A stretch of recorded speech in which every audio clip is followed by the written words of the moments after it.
വണ്ണം കുറയ്ക്കാൻ നോക്കുമ്പോഴേ നമുക്ക് എല്ലാവർക്കും ഉള്ള സംശയമാണ് എന്തൊക്കെയാണ് ഈ ഡയറ്റിൽ ഉൾപ്പെടുത്തേണ്ടതെന്ന് അല്ലേ.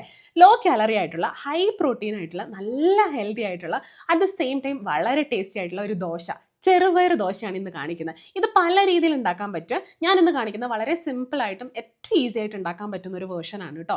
അതിനുവേണ്ടി നമുക്ക് ഇവിടെ വേണ്ടത്, ഞാൻ എടുത്തേക്കുന്നത് മുളപ്പിച്ച ചെറുപയറാണ്. ഇത് മുളപ്പിച്ച ചെറുപയർ തന്നെ വേണം എന്ന് നിർബന്ധമൊന്നുമില്ല. തലേ ദിവസം ചെറുപയർ വെള്ളത്തിൽ കുതിർക്കാൻ വെച്ചിട്ട് നമുക്ക് പിറ്റേ ദിവസം അരയ്ക്കാൻ പറ്റും കേട്ടോ. അപ്പോൾ അതിലേക്ക് ഞാൻ ഇട്ട് കൊടുത്തേക്കുന്നത് 2 ചില്ലീസ് ആണ് കേട്ടോ. ഇത് 1 2 നിങ്ങളുടെ എരിവിനനുസരിച്ച് അഡ്ജസ്റ്റ് ചെയ്ത് കൊടുക്കുക. പിന്നെ ഒരു കുഞ്ഞു കഷ്ണം ഇഞ്ചി, പിന്നെ വേണ്ടത് കുറച്ച് വെളുത്തുള്ളി. ഞാനിവിടെ 2 വലിയ വെളുത്തുള്ളിയാണ്, അതുകൊണ്ട് 2 എടുത്തിട്ടുള്ളൂ. ചെറുതാണെങ്കിൽ ഒരു 3 4 ഒക്കെ എടുക്കാം. പിന്നെ ഇച്ചിരി ആവശ്യത്തിന് ഉപ്പ്, നിങ്ങളുടെ ടേസ്റ്റിനനുസരിച്ച് ഉപ്പിട്ട് കൊടുക്കുക. ലാസ്റ്റ് ഇൻഗ്രീഡിയൻ്റ് എന്ന് പറയുന്നത് ഒരു പിഞ്ച് ഓഫ് ക്യുമിൻ സീഡ്സ്, നമ്മുടെ ജീരകം.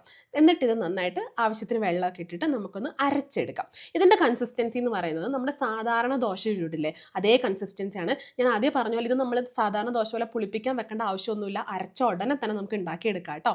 അപ്പോൾ ഈ ഒരു കൺസിസ്റ്റൻസിയിൽ എടുക്കുക, എന്നിട്ട് അങ്ങ് ചുട്ടെടുക്കുക. അത്രയേ ഉള്ളൂ. എക്സ്ട്രീംലി ഹെൽത്തി ആയിട്ടുള്ള അറ്റ് ദ സെയിം ടൈം നല്ല ടേസ്റ്റി ആയിട്ടുള്ള ഒരു ചെറുപയർ ദോശയാണ് കേട്ടോ. ഇത് സാധാരണ നമ്മുടെ തേങ്ങാ ചമ്മന്തിൻ്റെ കൂടെയോ ഇല്ലെങ്കിൽ തക്കാളി ചമ്മന്തിൻ്റെ കൂടെ ഒക്കെ കഴിക്കാം. എനിക്ക് ഇച്ചിരി മുട്ടത്തോരൻ ഇവിടെ ഉണ്ടായിരുന്നു, അപ്പോൾ അതിലൂടെയാണ് കഴിക്കുന്നത്. അപ്പോൾ ഇതേപോലത്തെ വീഡിയോസ് ഇഷ്ടമാണെന്നുണ്ട്, വെയിറ്റ് ലോസ് ചെയ്യാൻ താല്പര്യം ഉണ്ടെന്നുണ്ടെങ്കിൽ ഇപ്പോൾ തന്നെ അക്കൗണ്ട് ഫോളോ ചെയ്തോളൂ. നാളെ കാണാം. ബൈ.